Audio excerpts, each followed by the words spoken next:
aparatur negara dan reformasi birokrasi, Menpan RB, itu ada peraturannya ya, tahun 2018 kalau nggak salah. Nah, kemudian selain itu juga ada ahli namanya Norman ya. Jadi Norman ini bisa mengubah dari perhitungan skala Likert ya, skala Likert yang sebelumnya misalnya 4 sampai 1 atau 1 sampai 4 ke persentase gitu ya. Itu bisa gitu ya.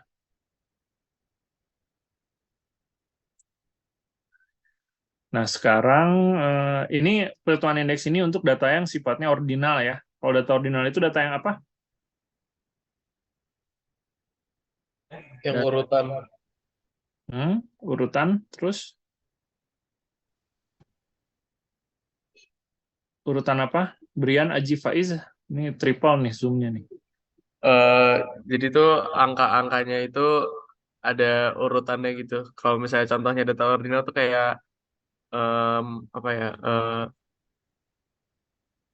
Kayak juara juara 1, 2, 3. Habis itu kayak bisa juga kayak misalnya 1 itu kalau dari tingkat pendidikan tuh nggak sekolah, 2 SD, 3 SMP itu kayak bisa diurutin gitu sih. Bang. Itu ordinal apa nominal? Ini yang bicara Brian, Aji atau Faiz? Brian. Brian. Oke, Aji sekarang. Yang tadi Brian katakan itu data nominal atau data ordinal? Aji. Aji mana Aji? Iya, hadir Pak. Itu yang sama Brian siapa? Sama. Eh, tadi saya takut ini Pak, lock off Pak, karena Oh sinyalnya ya, jelek Pak. oke. Oke, oke. Ya udah Faiz. Ya udah Aji apa? Aji. Apa yang tadi? Wih, apa?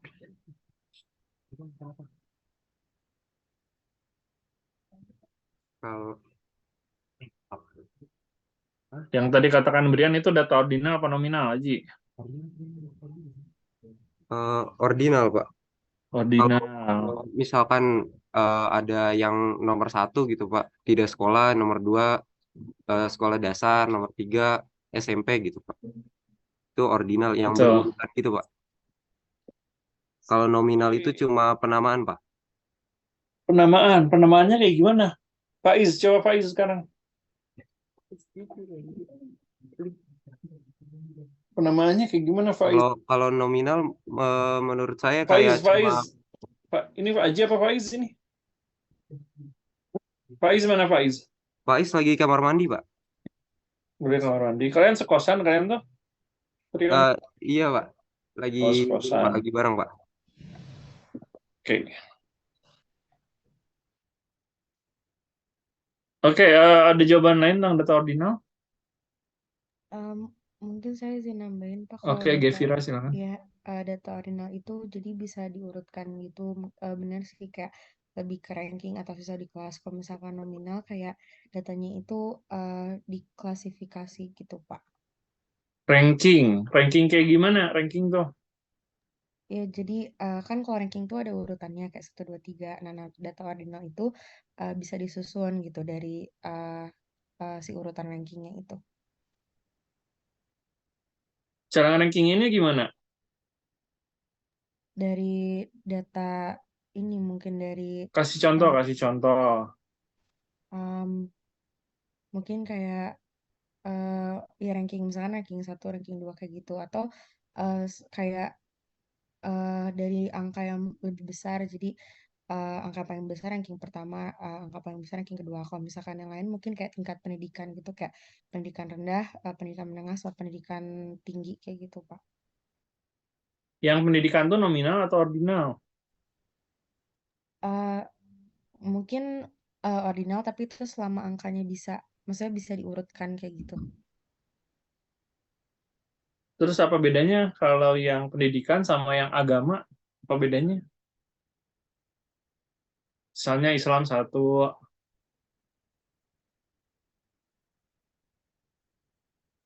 yang bisa jawab nggak? Yang lain. Coba yang lain. Saya Pak, saya Kang. Ya, silakan Arsya. Kalau misalnya yang agama itu masuk data nominal, kenapa? Karena Nominal. variabelnya sama. Misal agama Kristen, Islam, Hindu, Buddha, kan itu levelnya sama kan, itu sama-sama agama gitu ya kan. Nggak ada misalnya agama Kristen lebih tinggi daripada agama Hindu itu kan nggak ada karena levelnya sama. Nah, kalau ordinal itu lebih ke mengkategorikan gitu, mengkategorikan tapi di ranking misal sensus gitu ya Kang, jumlah penduduk.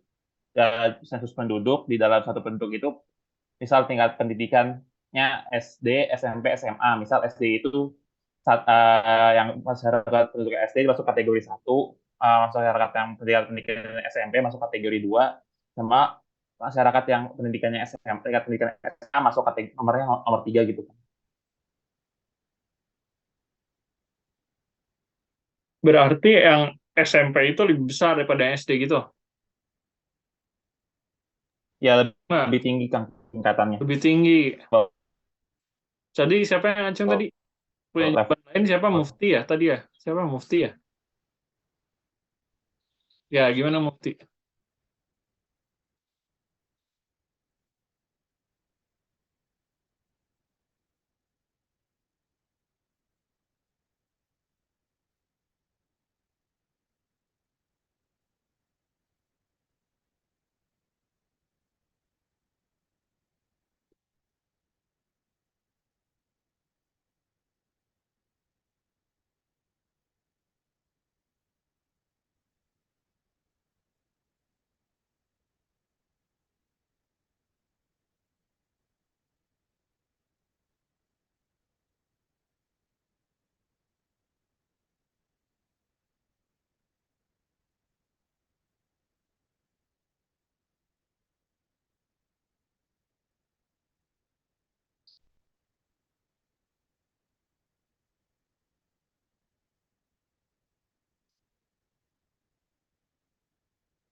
Oke, jadi kalau dalam ordinal,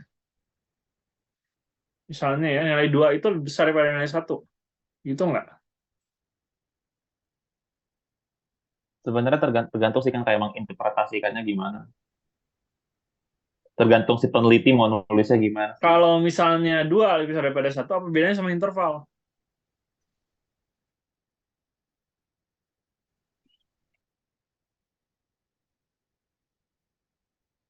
Ya, Mufti, silakan.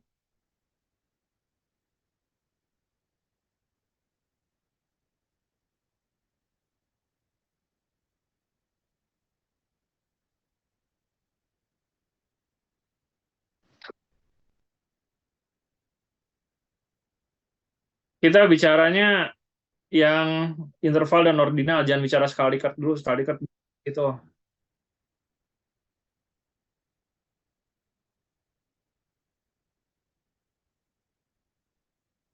Kalau data nominal sama data ordinal itu masuknya data kualitatif atau kuantitatif kalau kata si Tinjak.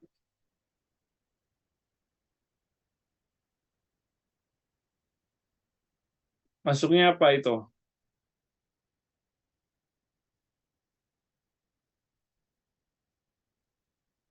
Itu masuknya data kualitatif ya.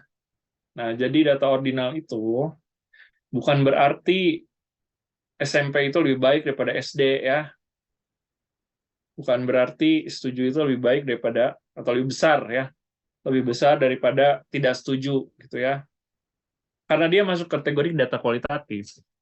Jadi semuanya setara. 2 setara 1, 1 setara 3, 4 setara 1, 4 setara 2 gitu ya. Dan seterusnya ya. Tergantung penjumlahannya atau tergantung ukuran datanya ya. Nah, jadi kalau bertingkat itu bukan berarti seperti itu ya. Bukan berarti seperti itu gitu ya. Jadi kalau dalam contoh data ordinal adalah opini ya, opini publik itu masuknya ke data ordinal ya. Misalnya siapa ya di sini ya misalnya Tesa setuju atas ASEAN Community gitu ya. Sementara Dipo tidak setuju atas ASEAN Community. Nah, itu tuh masuk ke data ordinal, masuknya itu gitu ya.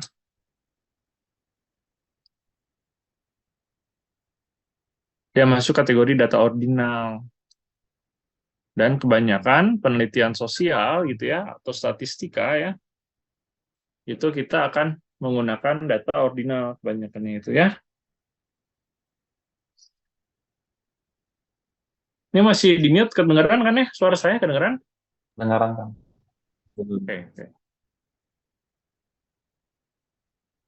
Nah ya, jadi tolong dipahami seperti itu ya. Jadi bukan bertingkat yang berarti 3 itu lebih besar daripada 2 ya. 2 itu lebih besar daripada 1. Dan dalam statistika ya, atau dalam kuantitatif, interpretasi itu didasarkan data ya, bukan interpretasi suka-suka peneliti ya.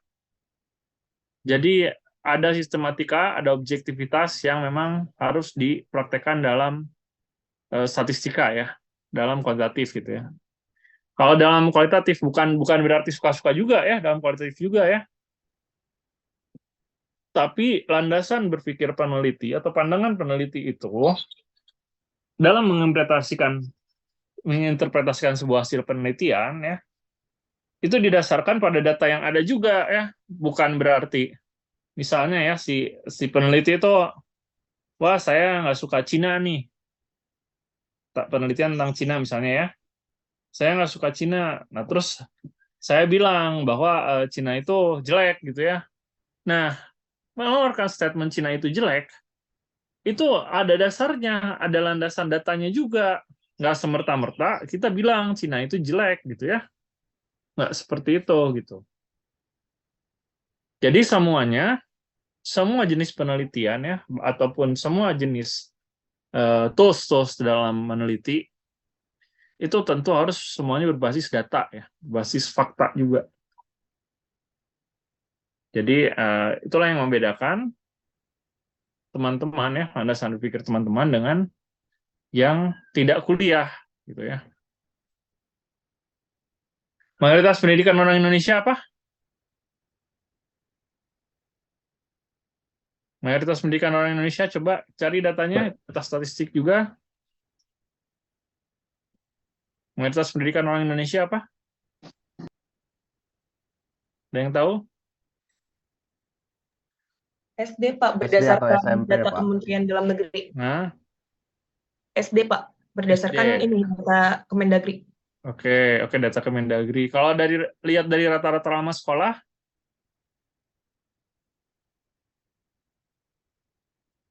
dilihat dari nilai rata-rata lama sekolah orang Indonesia berapa? 8,54 tahun, Pak, pada 2020. 8,54 tahun. Betul ya. Jadi kayak bagus itu ya. Jadi orang Indonesia SMP aja belum tamat ya. Dan itu fakta di lapangan itu ya. Nah, kalian ini orang-orang terpilih ya. Orang terpilih tentu harus punya pola pikir yang lebih maju gitu ya. Yang bisa nantinya entah itu habis lulus kuliah kalian jadi pekerja atau pengusaha ya. Tapi kalian bisa ngasih manfaat lebih gitu ya. Buat diri kalian, buat keluarga kalian, dan buat masyarakat banyak. Karena teman-teman ini orang terpilih ya, yang tentunya impact-nya pasti akan lebih besar daripada yang tidak kuliah gitu harusnya itu ya. Jadi manfaatkan advantage itu dengan sebaik-baiknya ya. Nah, oke ya, sekarang kayak itu review tentang jenis data ya. Itu harus diingat-ingat ya, karena itu basic ya. Basic yang memang harus teman-teman kuasai ya. Nah, minggu depan kan UTS ya. Minggu depan UTS. Ini saya nggak ngasih UTS minggu ini karena ya memang saya pingin teman-teman ini dulu lah, lengkap dulu ya statistika deskriptifnya ya. Walaupun nanti ada juga yang cross-tab analysis di minggu depan ya. Tapi minggu ini setidaknya teman-teman paham dulu lah tentang penyusunan indeks ya. Sama tentang indeks kepuasan ya. Oke ya, silakan buka Excel-nya ya. Silakan buka Excel masing-masing di laptop masing-masing ya. Nah, ini saya kasih contoh data ya. Ini saya kasih contoh data tentang persepsi publik ya. Persepsi publik gitu ya. Nah, ini dapat angka ini tuh dari mana gitu kan? Kok tiba-tiba aja dapat angka ini kan? Ini kelihatan kan? Kelihatan, Pak. Kan ya. Ini angka ini tuh dari mana gitu? Gimana cara kita menilai tiba-tiba muncul angka-angka ini gitu ya?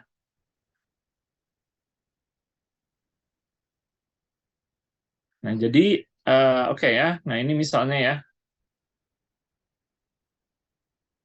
Nah, ini tuh data dari masing-masing responden misalnya ya. Data masing-masing responden kan ini pakai skala Likert ya. Kalau kita bicara skala, ini skala Likert ya. Nah, ini tuh misalnya tuh yang 2 ini tidak setuju ya. Yang 3 ini setuju ya. 3 ini setuju. 1 itu sangat tidak setuju. Yang 4 itu sangat setuju ya. Nah, ini banjir itu tentang penanganan banjir. Di daerahnya tidak kumuh, setuju ya. Area publiknya nyaman, mereka setuju. Standar moralitasnya rendah. Standar moralitasnya tinggi. Ini mereka tidak setuju. Ini ada yang setuju ya. Fasilitas jalan ada yang baik, tidak setuju ya. Kebersihan dan tempat sampah, persediaan tempat sampah, mereka setuju ya. Kemudahan berusaha, mereka setuju, ada yang tidak setuju juga. Reklame, banyak yang tidak setuju ya. Pengetahuan tentang perda, banyak yang tahu ya, banyak yang tahu ini. Beredar Satpol PP, ini banyak yang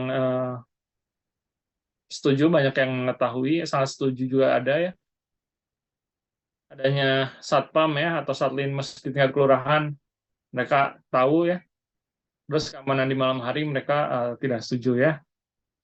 Nah, ini tiba-tiba keluar angka segini, padahal kan ini angkanya 2 ya, 23 gitu ya. Nah, ini tuh dari mana gitu. Ini tuh dari mana gitu ya. Nah, ini tuh kita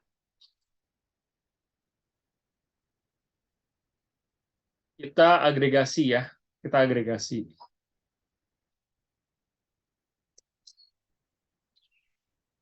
Sorry. Page aja ya, page. Nah, dapat angkanya segini ya, rata-rata dari jawaban dari masing-masing responden itu segini ya. Nah, terus dapat ininya tuh gimana gitu ya, dapat angka 57 tuh gimana? Ah, ini ada rumusnya nih. Ini ada rumusnya nih ya. Ini ada rumusnya nih. Dia dikali 25. Nah, kenapa dikali 25? Dari mana angka 25 itu muncul? Ada yang tahu nggak angka 25 itu muncul? Mungkin biar dijadiin 100, Kang. Per 100 gitu. Karena mau dijadiin per 100. Hah? Ya. Berarti 100 apa? 100 bagi 100 4. bagi berapa 25 ini?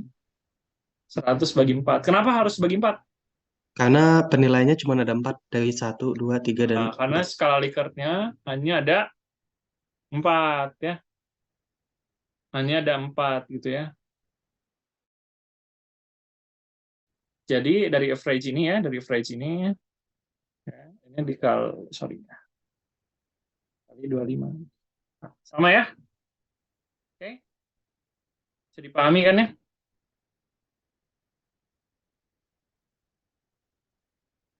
Ya, oke ya. Bisa dipahami? Ada yang masih Bisa, atau Kang. kecepatan? Ada yang masih bingung? Silakan kalau dirasa kecepatan atau ada yang masih bingung, silakan ditanyakan langsung aja. Itu kan agak bingung. 6, yang 66,02 itu dari mana? Yang ini dulu, yang ini dulu. Jangan bicara yang jauh, nanti kasihan itu enggak. yang belum ngerti. Ada yang belum ngerti? Silakan kalau ada yang belum ngerti.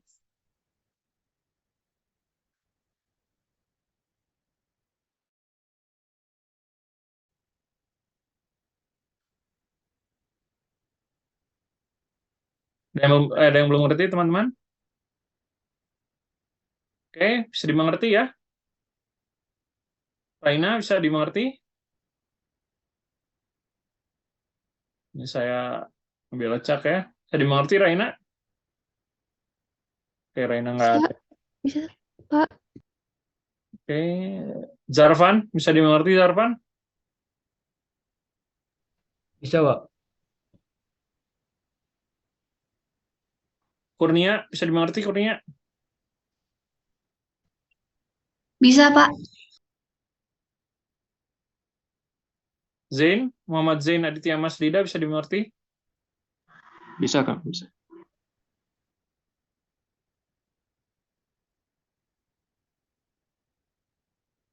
Natasha Kaila, bisa dimengerti, Natasha? Bisa, Pak. Sasi, bisa dimengerti, Sasi? Bisa, Pak. Oke ya. Jadi mayoritas teman-teman udah mengerti ya, oke ya. Oke, tadi yang menanyakan, ini nilai 66 ini dari mana, gitu ya. Ini rumusnya. Jadi dari semua indikator ini ya, indikator ini kita rata-ratakan ya. Jadi average dari semua ini ya, dari yang banjir, anti kumuh, nyaman. Nah, jadi indeks di Antapani itu adalah sekitar 66 ya. 66,02. Oke, bisa dimengerti yang ini? Yang Ya, Pak, paham, Pak. Paham, Pak. ya. Oke, nah sekarang apa nih arti angka 57, 75? Gimana cara kita menentukan arti dari angka-angka ini gitu kan ya? Kan pertanyaannya ke situ kan? Cuma kita udah ngitung tapi kita nggak tahu artinya apa gitu kan? Arti angka-angka ini tuh kan? Nah, kita lihatnya di sini. Jadi kita mendefinisikan bahwa yang tidak baik itu, ini adalah cara Norman ya. Ini ahlinya yang membuat strata seperti ini itu Norman. Gitu ya. Jadi Norman dalam menyusun sebuah indeks itu ya, terutama indeks kepuasan itu tuh masing-masing pihak itu bisa menyusun kriteria dari angka-angka yang dimaksud gitu ya. Nah ini kriterianya jadi kan kalau misalnya yang tadi itu kan 1 sampai 4 ya. Nah ini saya susunnya adalah 1 sampai 1,79 itu tidak baik ya. 1,8 sampai 2,79 kurang baik, cukup baik 2,8 sampai 3,79, sangat baik 3,8 sampai 4. Apakah ini bisa diubah patokannya? Bisa ya. Ini patokannya bisa diubah ya. Ini biar proporsional aja sebenarnya ya. Nah, ini bisa aja teman-teman ubah misalnya gitu ya. Ini jadi 1,149 ya. Ini misalnya jadi 1,5 ke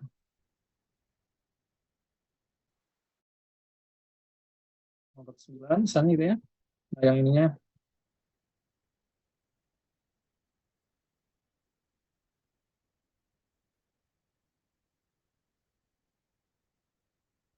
ya 3,9 sampai 4 ya, misalnya gitu ya.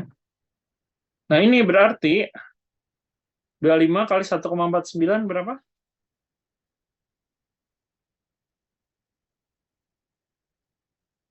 Nah, ini ya. Ini berarti yang tidak baik itu adalah ukurannya 37,25 ya.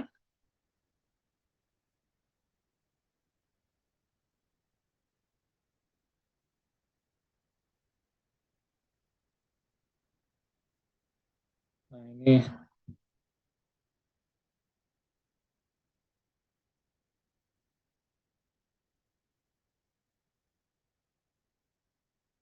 2,49 dikali 25 ya. 62,5.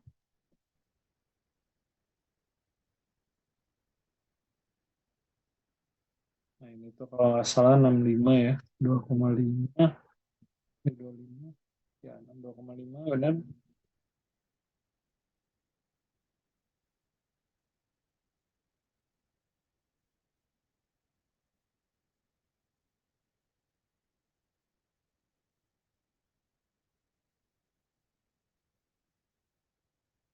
Ya.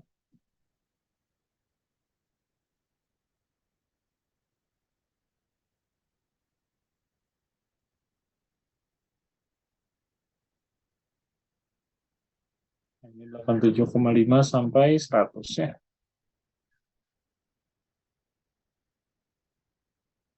Nah, jadi ini kalau misalnya gini, maka si ininya juga berubah ya. Nah, ini berarti masih jadinya cukup baik ya. Yang ini juga sama, ini juga sama, ini sama. Nah, ini masih kurang baik ya. Ini sudah cukup baik. Cukup.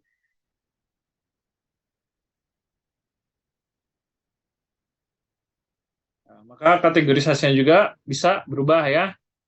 Jadi yang masih kurang baik di Kota Bandung adalah reklame ya. Seperti kejadian setelah badai kemarin ya. Banyak reklame yang tumbang. Masuk di Soekarno-Hatta, di stopan terlama itu ya. Berapa menit stopan terlama itu? Kalian pernah merasakan itu? Saya pernah 8 menit kan. 8 menit ya. Ada yang 8 menit, ada yang paling 3 lama lagu, Pak. 15. Gimana? Berapa?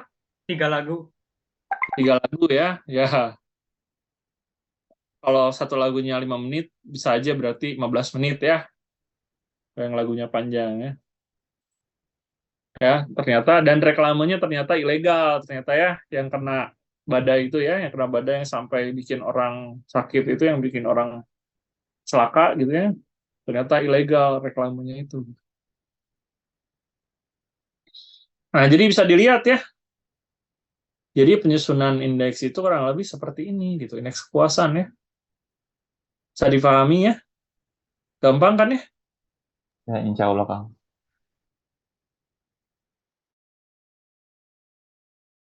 Nah, jadi kalau deskriptif ya seperti ini ya.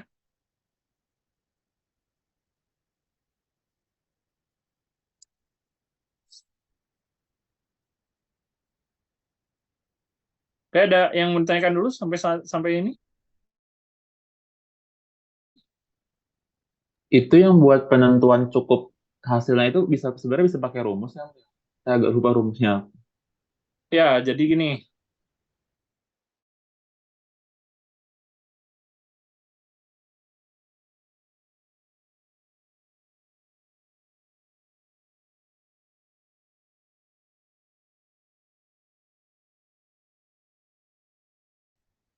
Bisa dibikin 5 kriteria, bisa dibikin 4 kriteria juga. Nah, bisa aja. Jadi teman-teman itu bagi secara proporsional gitu ya. Jadi range-nya itu bisa dibikin secara langsung gitu ya. Itu bisa aja gitu. Yang jelas startnya pasti jadi 1 ya. Pasti dari 1. Jadi ya rumusnya sama ya sebenarnya ya. Kalau totalnya ya berarti kan si nilai total ini bagi 13 ya. Jadi average ya. Average dikali angka pengalinya. Nah, karena ini ya kriterianya 4 ya. Kriterianya 4 dan ya kalau kriterianya 4 ya 100 bagi 4. Biar mudah ya. Jadi startnya dia patokannya ke angka 25. Tapi kalau misalnya kriterianya 5 gitu ya, maka 100 bagi 5. Walaupun misalnya ininya 4. Terus kali kriterianya cuma 4 gitu ya. Nanti dia bisa bagi 5. Kriterianya 5. Nah, dari average itu dikali angka yang sudah dibaginya. Angka yang jadi patokannya berapa. Nanti dapatlah angkanya berapa. Ya.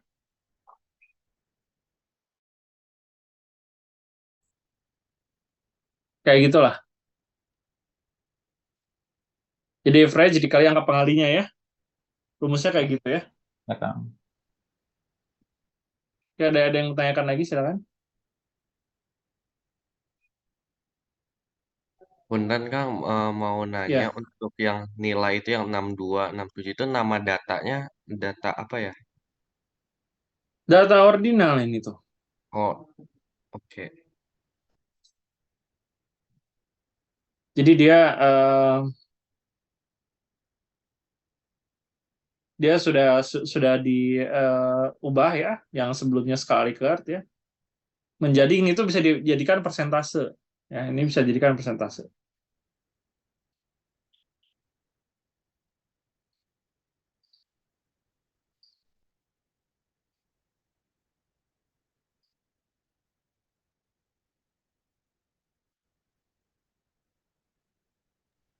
Kan izin bertanya, Ya, eh, silakan. kalau pengkategoriannya itu yang tidak baik, kurang baik itu subjektif ya, Kang? Tergantung keperluannya. Ya, bisa tergantung keperluan. Jadi misalnya kita anggapnya, oh di bawah 70 tuh kita anggap itu tidak baik, misalnya masuk ke kategori kurang baik. Maka kategorisasinya, si angkanya itu bisa dilebihkan lagi dari yang tidak baiknya itu. Oh, oke oke oke. Berarti tolak ukur aja gitu ya, Kang? Ya, Oke, berarti.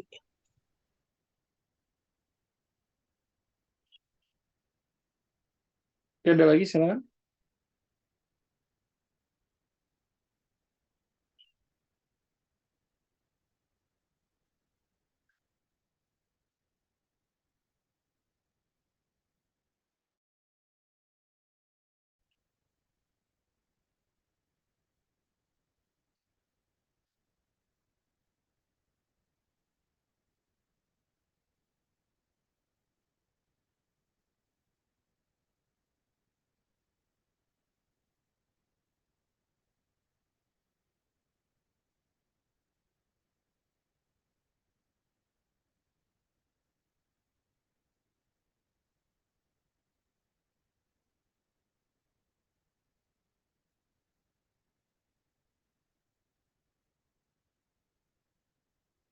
Jadi mengerti ya? Insya Allah, Kang. Insya Allah, Kang. Bisa, Kang.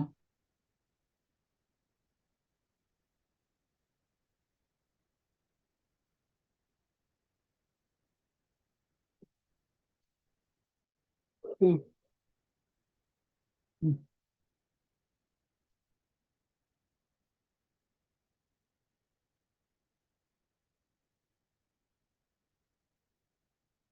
Bisa ya berarti ya? Udah bisa ya? Nah, kalau udah bisa, oke, sekarang kita masuk ke adalah kalau lah cross tab aja ya. Kita masuk sekarang ke pembahasan tentang cross tab analysis ya. Yang sudah saya contohkan di awal kelas ini ya, yang waktu kita offline itu ya. Kayaknya itu offline pertama dan terakhir ya kayaknya ya. Karena teman-teman prefernya online gitu ya. Kecuali nggak tahu tuh habis lebaran apakah teman-teman pingin offline atau online ya. Terserah teman-teman ya. Nah, itu kan kayak saya buka SPSS-nya ya.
Nah, ini saya kasih contoh bagaimana kita cara meng-cross-tab data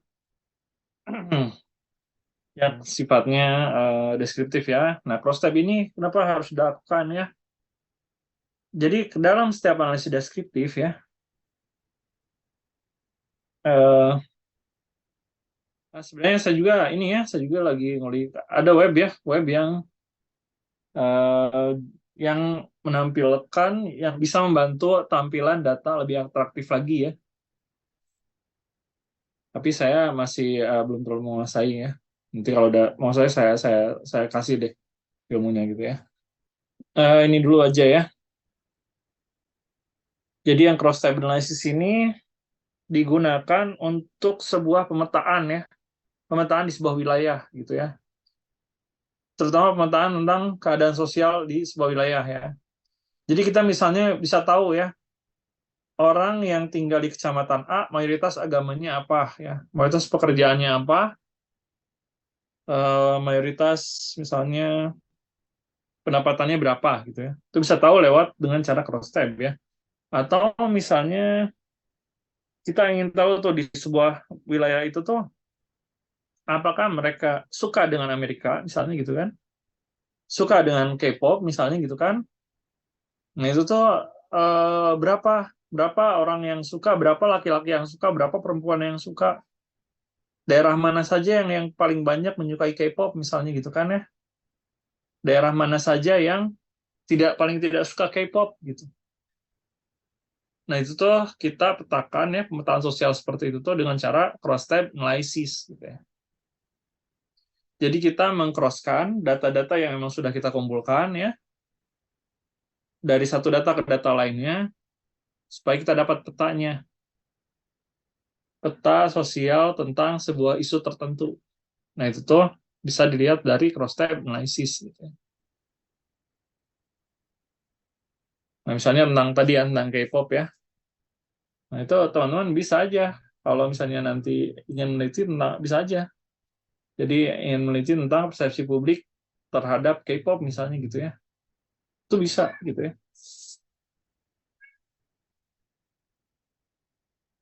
Oke, ini belum saya screen ya.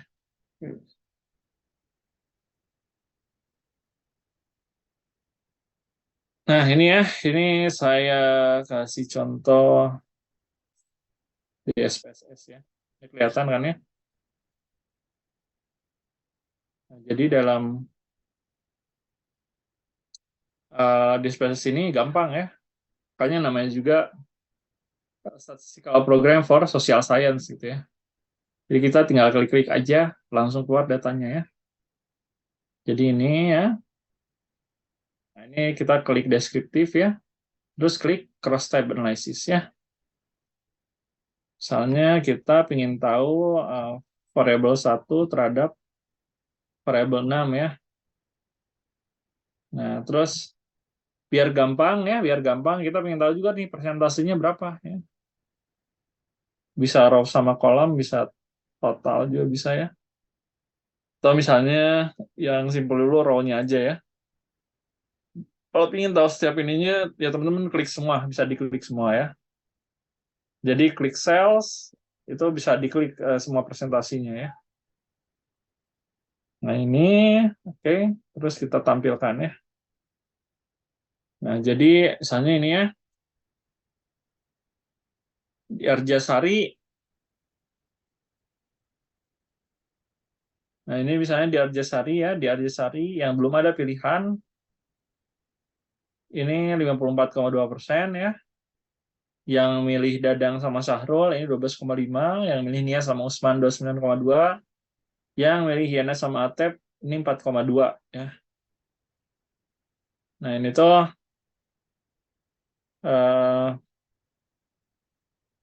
anggapannya yang swing votersnya masih tinggi ya di Arjasari itu ya. Tapi mayoritas pemilihnya adalah Nia Usman gitu ya. Nah begitu juga di Bale Endah. Bale Endah lebih tinggi lagi ternyata yang belum milihnya. 63%. Ada Dadang Syahrul 9,3, Nia Usman 24,1, Yana Atepnya 3,7%. Di Banjaran juga sama ya. Bojong Soang apalagi ya. Nah, tapi di Banjaran sama Bojong Soang ternyata yang menangnya Dadang Sahrul gitu ya. Sementara ya Haikal silakan Haikal. Mohon Oh, maaf Kang, ini kelihatannya belum kelihatan ya, belum kelihatan ya. iya. Ya. Sorry, Heeh. sorry. Ya, ya outputnya beda. Nah, ini ya, ini kelihatan ya. Oke, udah kelihatan Kang. Terima kasih ya. Jadi ya ini ya, saya ulangi lagi ya. Jadi ini misalnya peta politik ya, peta politik dari sebuah survei yang sudah dilakukan ya. Ini misalnya di Arjasari ya, di Arjasari itu ternyata 54,2% itu belum ada pilihan ya. 12,5% sudah ke Dadang Sahrul, 29,2% ke Nia Usman, dan 4,2% ke Yana Atep gitu ya. Atau kalau secara jumlah yang sudah disurvei, 7 orang milih Nia Usman, 3 orang milih Dadang Sahrul, 13 orang belum ada pilihan, 1 orang milih Yana Atep gitu. Nah, jadi di masing-masing daerah, di masing-masing kecamatan ini ya, ini kegambar gitu ya, lewat cross-tab analysis gitu. Jadi lewat gambaran inilah seseorang bisa menentukan pilihan gitu ya. Apakah dia akan berafiliasi terhadap pilihan politik tertentu atau enggak?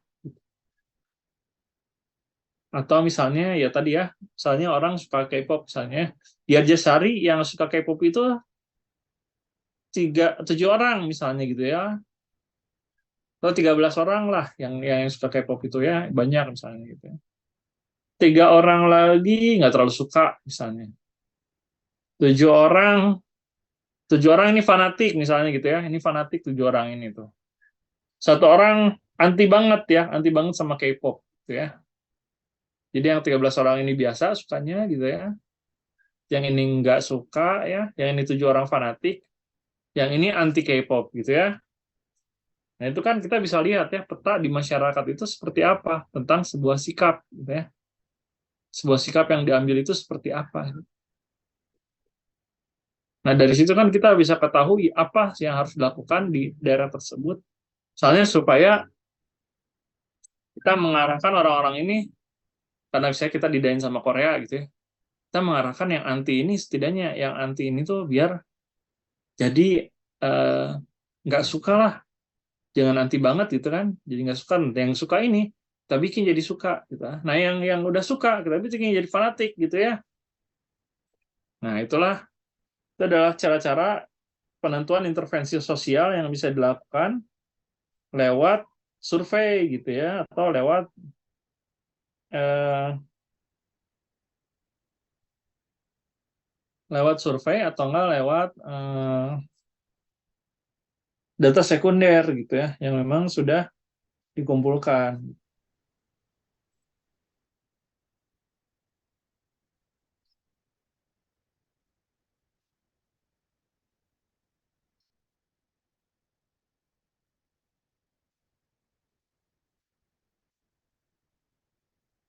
Ya, ada pertanyaan sejauh ini?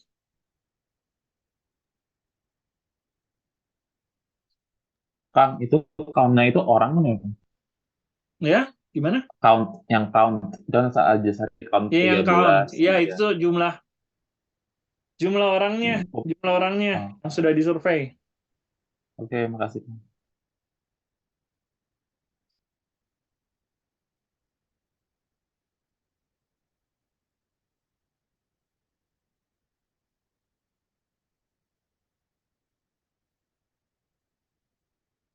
Oke, ada yang mau tanyakan? Silakan. Ya sama kayak teman-teman tadi ya.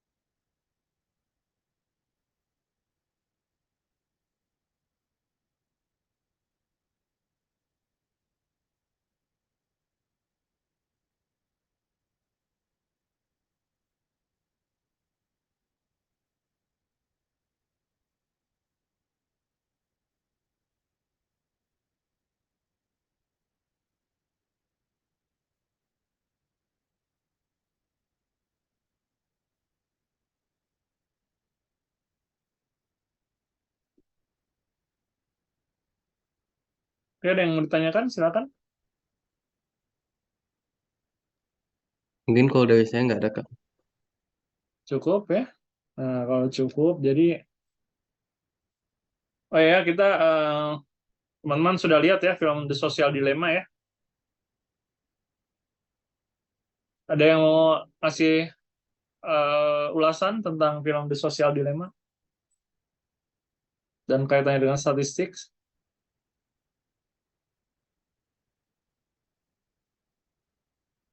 Coba coba Wianda.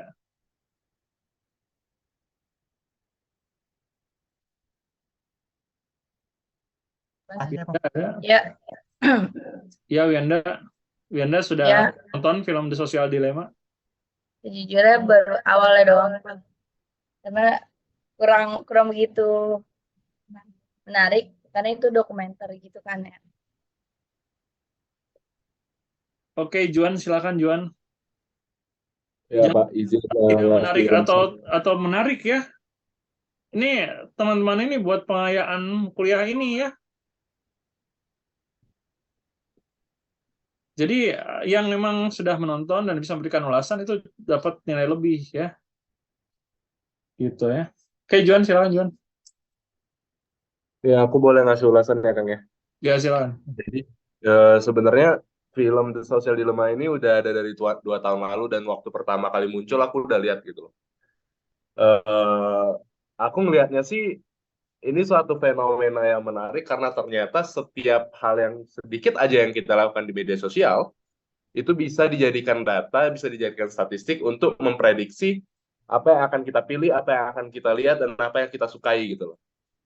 Setelah nonton The Social Dilemma ini, aku lebih ke kayaknya memang dari sekecil buka Facebook aja kita bisa terlihat kita itu orang yang kayak apa dan bagaimana. Jadi menurut aku ini menyadarkan aku betapa eh, krusialnya sebuah data preferensi orang dan juga sikap orang yang membuat data manusia itu sebenarnya mahal gitu loh.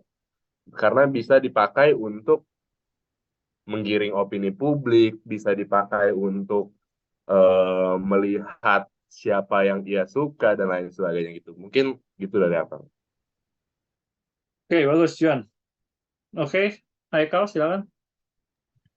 Kalau menurut saya ulasannya itu mungkin saya susah ya ngasih ulasan soalnya yang saya tonton cuman yang YouTube-nya yang dikasih Kang Fabil itu yang cuplikan 2 menit.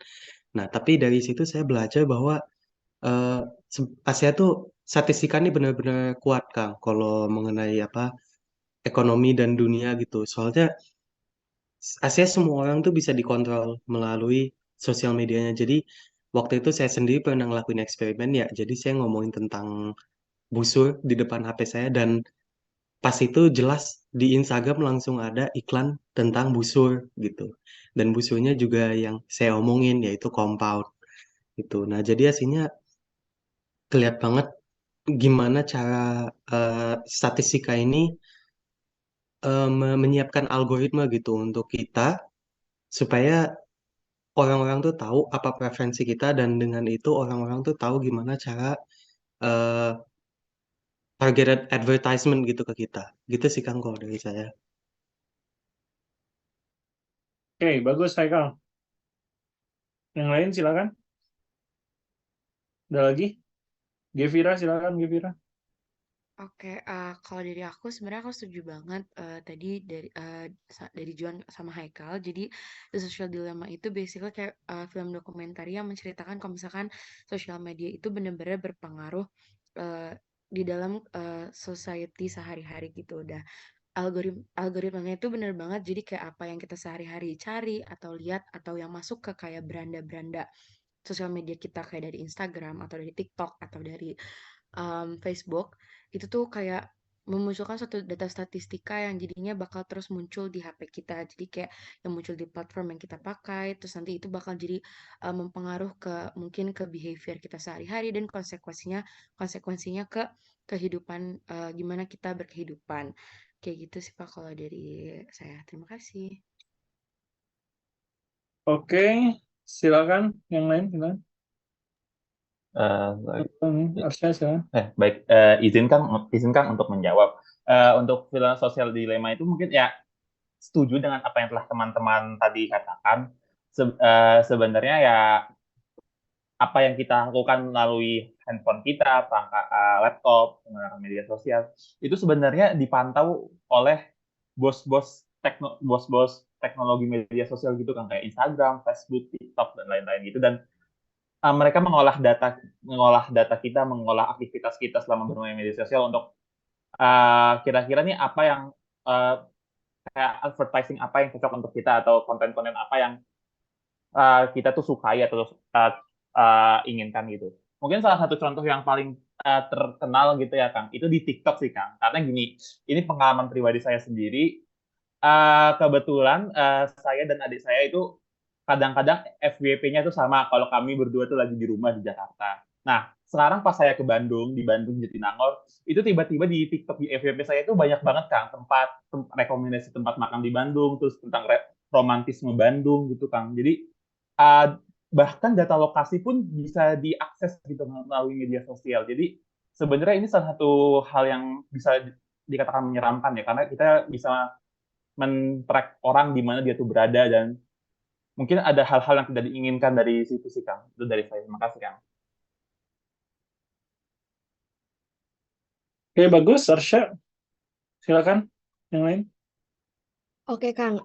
Saya Maira, mungkin saya akan menambahkan beberapa pesan sedikit tentang film ini. Tadi kan teman-teman yang lain itu udah menyampaikan pendapatnya dan lebih banyak apa ya dampak buruknya gitu ya tentang algoritma yang dihasilkan oleh suatu sosial media. Tapi film ini juga tuh sebenarnya menyoroti dampak positifnya gitu, dampak positif dari penggunaan sosial media, kayak koneksi secara global, terus informasi yang kita dapetin itu bisa sangat mudah didapatkan gitu pada saat ini. Terus kayak di film ini tuh ditampilkan juga hasil wawancara sama orang-orang yang sukses gitu di balik sosial media kayak Google, Facebook, terus ada Instagram yang sekarang Meta ya kalau nggak salah.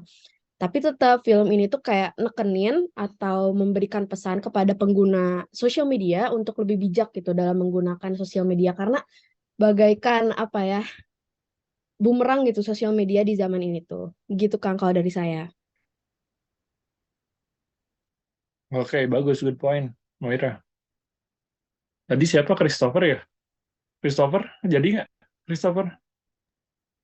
Tadi sih sebenarnya secara garis besar sih udah di ini ya Pak, dijelasin sama teman-teman. Mungkin kalau saya boleh menambahkan sedikit, benar sih. Jadi intinya memang kalau di situ kan poin film sosial dilema terhadap konteks kita statistika kan, jadi dia menggambarkan apa ya bahwa ada loh algoritma dan data-data statistik yang di-track oleh sosial media ini akhirnya untuk mengumpulkan data-data dari pengguna gitu kan dan menganalisis akhirnya perilaku mereka apa. Nah, hal ini yang mungkin akhirnya mungkin kalau saya bisa bahas sedikit ke konteks lain mungkin ya, dilemanya itu adalah ketika sosial media kan harusnya menjadi apa ya tempat bertukar informasi dan apa ya bisa menjadi dampak positif juga. Nah, cuma dengan adanya apa ya data-data ini, sosial media ini jadi punya fondasi untuk akhirnya apa ya apa ya apa menciptakan kayak pengalaman pengguna yang cenderung lebih personal dan apa ya membuat mereka akhirnya terus menggunakan platform tersebut. Nah, itu yang dimaksud oleh Arsya tadi, apakah apa yang mereka tonton dan akhirnya menjadi FYP tersebut gitu kan. Nah, itu kan akhirnya bisa dibilang let's say apa ya penggunanya kan technically hanya terpapar pada pandangan dan opini yang sebenarnya sudah mereka setuju atau mereka suka aja gitu kan, dan akhirnya ya memperkuat keyakinan mereka sendiri gitu. Nah, sehingga akhirnya mempertajam dan memperdalam polarisasi gitu, dan apa ya ada kesenjangan pandangan sih di antara pengguna media sosial menurut saya gitu. Dan benar juga tadi udah kayak teman-teman ngomong kayak ada apa ya bisa untuk mengambil keputusan penting gitu-gitu kan, dan eh, kadang juga dalam beberapa kasus mungkin ada hal-hal yang apa ya sedikit anomali gitu ya. Nah, karena adanya apa algoritma ini dan terkadang orang-orang kan suka apa ya nonton yang mereka tertarik aja atau yang suka, yang meskipun terkadang mungkin belum tentu kalau ditonton secara berkelanjutan akan bagus ya, mungkin akhirnya apa ya, jadi kalau apa yang saya pernah dengar-dengar dari teman-teman saya yang pernah dengar apa nonton Social Dilemma itu, terkadang akhirnya mempengaruhi sifat dan perilaku atau mentalis seseorang gitu sih. Jadi kayak mental state-nya seseorang tersebut gitu, kayak pengguna yang cenderung kayak membandingkan hidup mereka dengan orang lain gitu kan. Terus jadinya eh memicu rasa tidak percaya diri gitu-gitu dan depresi sih. Kalau yang dari saya pernah dengar sih kayak seperti itu, Pak, mengenai film Social Dilemma. Oke, menarik. Silakan Ina. Oke Pak, izin menjawab. Saya setuju dengan pernyataan-pernyataan yang disebutkan oleh teman-teman saya. Namun saya ingin menambahkan bahwasannya di film ini juga banyak sisi negatif dan juga sisi positif yang dibawakan oleh si sutradara di sini. Selain itu, dari data statistik yang diambil dari sosial media ini sebenarnya balik lagi kepada penggunanya. Apakah akan digunakan sebaik mungkin atau malah digunakan kepada tindakan kriminal. Dan satu lagi bahwasannya sosial media ini tidak dapat dipungkiri seperti kendaraan untuk mengoptimalkan hubungan antar manusia dan juga berpotensi besar untuk menimbulkan kecanduan. Oleh karena itu, film dokumenter ini memberi pesan agar kita dapat bijak dalam menggunakan sosial media. Seperti itu. Oke, Natasha, silakan Natasha. Baik, Pak. Terima kasih. Sebenarnya saya juga setuju dengan teman-teman saya, tapi saya ingin menyampaikan apa yang saya dapatkan dari film ini.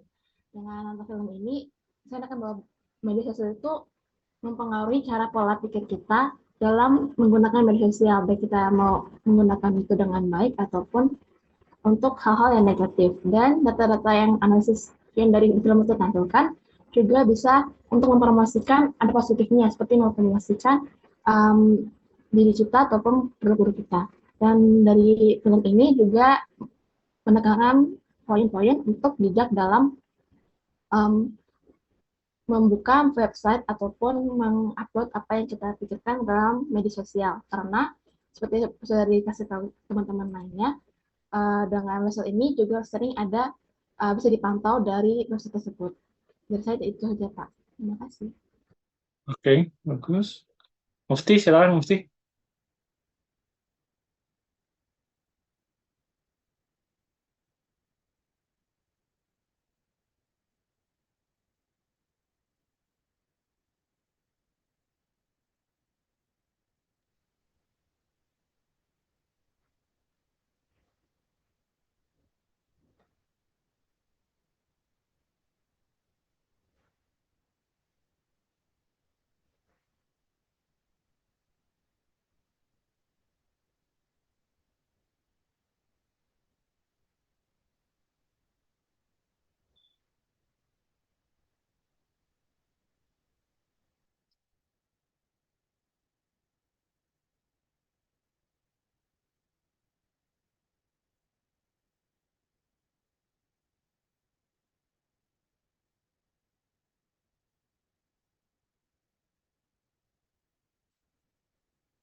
Oke, bagus, Mukti. Ya, jadi dari film itu nih ya, teman-teman bisa lebih bijak lagi ya dalam menggunakan sosial media ya. Dan juga kalau misalnya dari statistik, ini tentang kecanggihan pengolahan data ya. Jadi pengolahan data itu tuh bisa dilakukan secara cepat lewat AI ya, lewat mesin gitu ya, lewat komputer gitu. Nah, seperti yang dialami oleh Arsya ya. Jadi ketika memang sudah ada di Jakarta FYP-nya beda, di Bandung FYP-nya beda ya, dan ketahuan gitu bahwa Arsya ini FYP-nya memang di Bandung ya. Nah, itu tuh tergantung akses yang kita berikan ya buat aplikasi tersebut gitu ya. Atau misalnya kayak Haikal ketika ngomong busur itu keluar gitu ya di Instagramnya busur gitu ya. Ya karena memang em, ada aplikasi-aplikasi yang kita membolehkan mereka mengakses misalnya sound in recorder gitu ya. Jadi mereka bisa tahu gitu ya suara-suara yang dihasilkan itu apa saja atau enggak. Misalnya ya tadi ya location ya. Location kita kasih akses juga ke aplikasi itu gitu ya. Jadi mereka tahu juga lokasi kita tuh di mana gitu. Jadi dengan dunia yang sudah terkoneksi seperti ini ya. Nah, ini ya memang di satu sisi tadi juga ada yang bilang ya bahwa kita jadi gampang berinteraksi dengan orang manapun ya, termasuk seperti ini ya. Kita bisa menggunakan cara online gitu ya. Kita bisa juga mendapatkan informasi dengan bebas ya, dengan gampang sekali ya. Beda waktu saya zaman dulu ya. Zaman dulu itu tuh kalau mengakses literatur itu tuh nggak segampang sekarang ya. Tapi sekarang sangat mudah sekali gitu. Nah, itu kan pengolahan data itu dia pakai algoritma juga. Jadi ketika data masuk itu langsung diproses.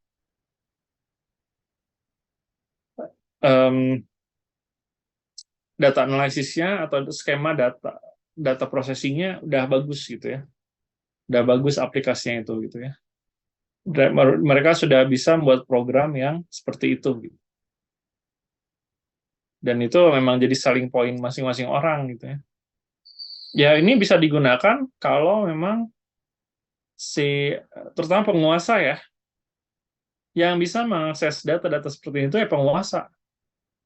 Atau memang orang yang jago gitu ya, jago hackingnya, sehingga dia bisa menembus sistem security dari sebuah aplikasi tersebut. Mereka bisa tahu. Gitu. Tapi yang jelas ya penguasa itu ya, penguasa tinggal nekan pengusaha Twitter gitu ya. Lu kalau nggak mau buka data, gue blok lu di sini. Nah, itu bisa aja seperti itu ya. Atau enggak, misalnya kayak contohnya kalau Trump itu ya, Trump itu menang itu waktu pas tahun 2016 itu dia pakai sosial media juga ya Trump tuh ya. Di survei-survei itu yang prediksi itu semuanya bilang Hillary yang menang. Tapi ternyata Trump yang menang di menit akhir. Kenapa? Karena Trump bisa memanfaatkan sosial media dengan baik. Ya. Makanya sampai ada skandal Cambridge Analytics ya, yang menggunakan Facebook, itu ya Trump lebih cerdas juga gitu ya dalam memanfaatkan momentum tersebut gitu. Apakah sekarang sosial media bisa dibuat itu? Bisa ya, masih bisa gitu ya. Karena orang-orang masih bahkan lebih banyak lagi ya yang mengakses sosial media sekarang itu tuh. Nah, cuman sekali lagi kita sebagai orang, ya saya bilang teman-teman ini orang terpilih ya. Nah, orang yang terpilih ya tentu harus lebih bijak lagi dalam menggunakan sosial media. Jangan sampai apa yang diposting oleh teman-teman gitu ya, itu justru malah membawa mudarat atau membawa kerugian buat teman-teman. Gitu ya. Jadi jangan hanya kita posting di sosial media itu jangan hanya gara-gara iseng aja, tapi harus dengan penuh pertimbangan ya memposting sebuah hal di sosial media. Gitu ya. Oh kita posting ini misalnya ada nggak yang di sini yang jadi influencer, atau jadi artis Instagram atau Atau memang sosial medianya digunakan buat sisi komersial gitu? Ada nggak?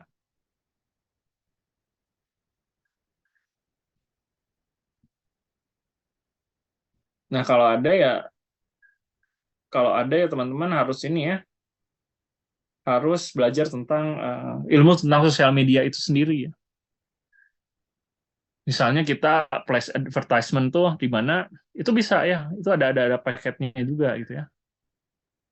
Jadi kita promosi usaha kita atau promosi kegiatan yang memang mendatangkan pendapatan gitu ya, itu lebih efektif lagi dengan campaign di sosial media. Apalagi orang-orang majority sudah pakai sosial media gitu, apalagi di kota besar, itu akan lebih gampang lagi gitu. Kalau misalnya teman-teman nanti ada yang terjun ke politik, ya itu branding di sosial medianya ya harus bagus juga ya. Jangan sampai misalnya posting sekarang gitu ya yang memang aneh-aneh gitu ya, ternyata jadi blunder di masa depan karena ada datanya.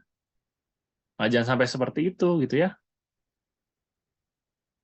Jadi ya mulai bijak lah dari sekarang ya tentang penggunaan sosial media, dan juga kita bisa manfaatkan sosial media ya dengan pengolahan data yang baik ya, dengan ilmu yang kita punya, supaya sosial media ini bisa mendatangkan manfaat yang lebih besar daripada kerugiannya gitu ya, daripada sisi negatifnya. Sisi positifnya, benefitnya lebih besar daripada yang negatifnya gitu ya. Nah, itu yang harus coba diolah oleh teman-teman dari sekarang gitu ya. Coba dipelajari aja. Dalam diplomasi bisa juga ya. Ini juga misalnya ya tentang campaign yang kemarin ya, misalnya ya tentang penolakan Israel misalnya. Itu KHI juga gitu ya.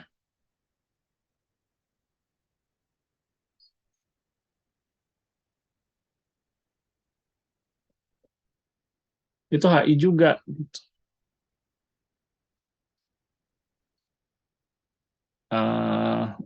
Itu kan bisa dilihat ya, campaign orang yang pro adanya Piala Dunia sama orang yang menolak Israel itu bisa dipetakan gitu ya. Apa sih bunyinya, gimana, berapa orang yang memang seperti itu, apakah itu dibuat sama bot atau enggak. Nah, itu kan bisa kelihatan. Nanti belajarlah di sentiment analytics ya, tentang data kalau nggak salah, di sistem dynamics ya, sama analisis wacana kalau nggak salah ya. Itu bisa dipelajari oleh teman-teman.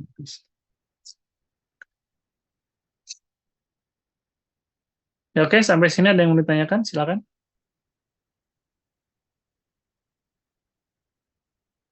Belum kan? Ya, udah ada yang ini ya, udah ada, sorry, maksudnya tadi kan saya udah beri itu ya, cross tab, kemudian tentang penyusunan indeks ya, dan juga pembahasan tentang sosial dilema ya. Nah, kalau memang tidak ada yang ditanyakan, jadi sekarang teman-teman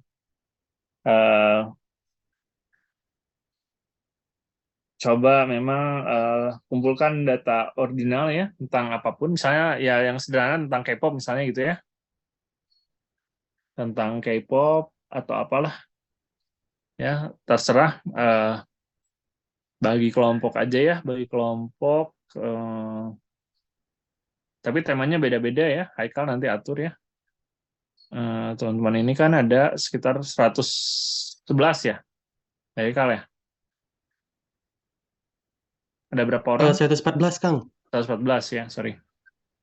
Nah, 114 ini bagi ke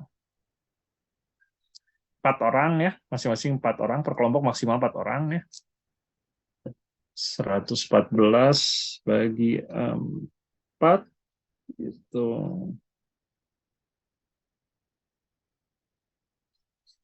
ya kurang lebih ada 28 atau 29 sampai 29 kelompok ya.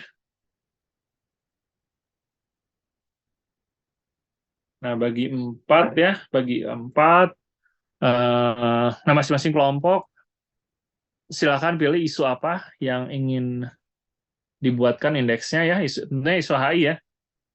Nanti berarti ada sekitar 28 atau 29 tema ya. Silakan buat, terus Ya walaupun teman-teman belum tahu tentang cara penyusunan kuesioner ya nggak apa-apa lah. Random aja dulu lah. Sambil ini kita belajar ngitung dulu aja indeksnya kayak gimana gitu ya. Random aja dulu sok. Apa aja yang mau dilihat gitu ya dari isu-isu tersebut gitu ya. Terutama tentang persepsi publik ya, tentang persepsi publik. Respondennya bebas lah. Yang penting minimal 30 orang ya. Silakan buat hal tersebut ya. Nah, itu nanti dikumpulkan 2 minggu lagi ya. Oke, Haikal. Sorry, Haikal lagi. Arsya, silakan. Kang Punten, Kang, berarti ini kita bikin survei ya? Iya, kecil-kecilan lah. Oke, baik. 30 orang aja. Baik, makasih, Kang. Iya, isunya beda-beda tiap kelompok ya. Haikal, silakan atur ya. Oh iya Kang, ini boleh nggak kelas A dan kelas B Boleh, digabung? boleh Oke, digabung aja. oke ngerti Kang. Oke, terima kasih ya. Oke, ada lagi yang ditanyakan? Silakan. Pertanyaannya bebas, kriterianya silahkan teman-teman atur ya. Tapi yang jelas kriterianya berdasarkan yang sudah diajarkan tadi ya. Rifandi, silakan. Baik Kang, makasih. Mau nanya berarti kita bikin survei di mana isinya tentang HI gitu ya ke orang-orangnya. Ya, ya.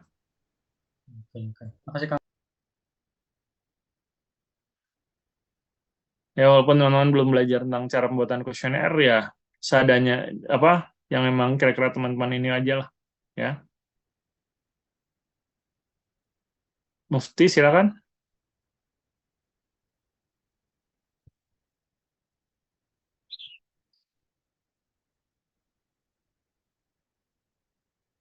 Yang mana yang ya yang survei yang indeks mah pakai Excel aja yang indeks mah. Halo Mufti? Halo? Ya yang indeks pakai Excel aja ya.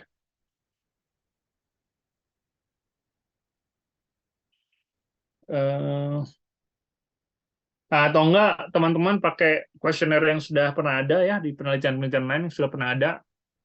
Terus teman-teman survei ulang juga bisa ya kayak gitu. Itu lebih kuat lagi gitu ya. Boleh juga kayak gitu. Tapi kuesionernya based on research report ya, based on research report atau based on jurnal ya. Itu banyak kok research report tentang yang seperti itu ya.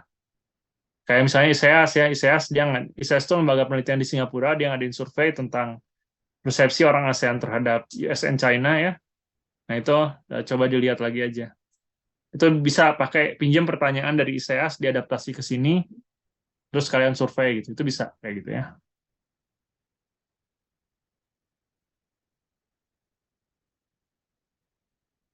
Oke, ada lagi yang mau tanyakan? Silakan. Jelas tugasnya ya? Ya, jelas, Kang. Jelas, Kang. Ya, Anggela, silakan Anggela. Izin bertanya, Pak, berarti untuk output dari tugas ini apakah kayak analisisnya atau dari Indeksnya hasil aja, hasil indeksnya aja, hasil indeksnya. Oke, Pak, Kayak makasih. ya, itu aja. Jadi kalian tahu cara ngitungnya gitu. Ya, angkanya ya. Kita metodenya, toolsnya aja kita. Masalah itunya mah nanti ya. Ngerti ya? Kalian nggak perlu ngurain ya. Yang penting kalian udah bisa mengaplikasikan apa yang sudah dikasih hari ini gitu. Apa yang sudah dipelajari hari ini, sorry.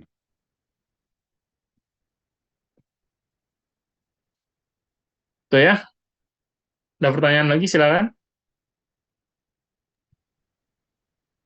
Mungkin satu lagi Kang, itu Ya. ini yang kita pakai, ini tadi yang kita pakai skala Likert itu ya Kang? Iya, iya boleh Oke. pakai sekali. Oke, ngerti. Terima kasih Kang. Ada lagi silakan. Yang lain?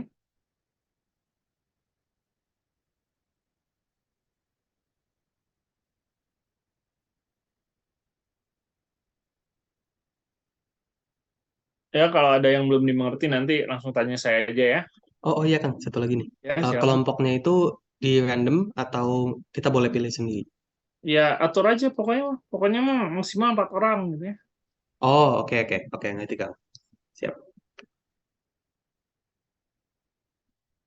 Ada lagi yang menanyakan? Silakan.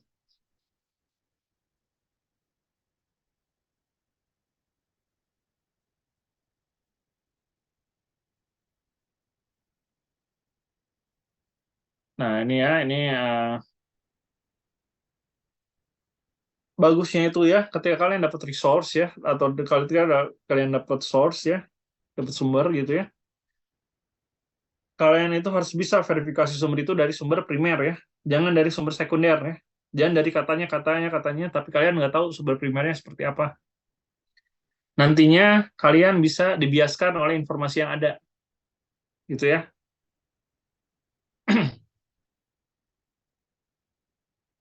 Kalian bisa jadi nggak dapat informasi yang nyatanya seperti apa gitu. Jadi dalam segala hal apapun, kalau memang kalian bisa akses sumber primernya, kalian harus akses sumber primer itu. Ya. Kalaupun dari sumber sekundernya harus yang terpercaya. Jangan sumber sekunder yang cenderung nge-spinning ya, ngeubah isunya. Karena pemahaman orang kan masing-masing beda ya. Nah, jadi kalau misalnya kalian dapat sumber sekunder, ternyata beda pemahamannya, nanti beda juga kan kenyataannya seperti apa. Atau pengetahuan yang didapatkannya beda juga.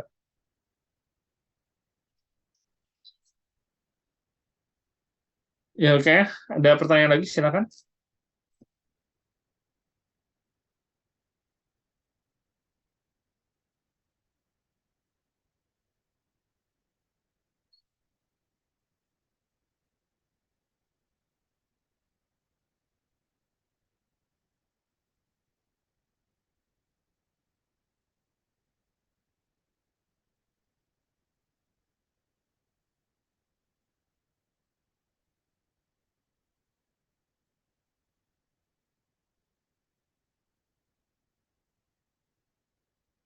Cukup? Cukup, Oke. Kang. Kalau cukup ya sudah, berarti kita silakan ya, silakan atur pembagian kelompoknya, silakan atur isunya juga ya, jangan sampai ada yang sama. Ya pokoknya itu tugasnya dikumpulkan 2 minggu lagi ya, minggu depan kita UTS ya. UTS-nya pilihan ganda ya. Baik, Kang. Baik, Pak. Oke, kalau gitu kita cukupkan. Sampai ketemu lagi di minggu depan ya UTS ya. Selamat siang ya. Assalamualaikum warahmatullahi wabarakatuh. Waalaikumsalam warahmatullahi wabarakatuh. Makasih, Kang. Waalaikumsalam warahmatullahi wabarakatuh. Makasih, Kang.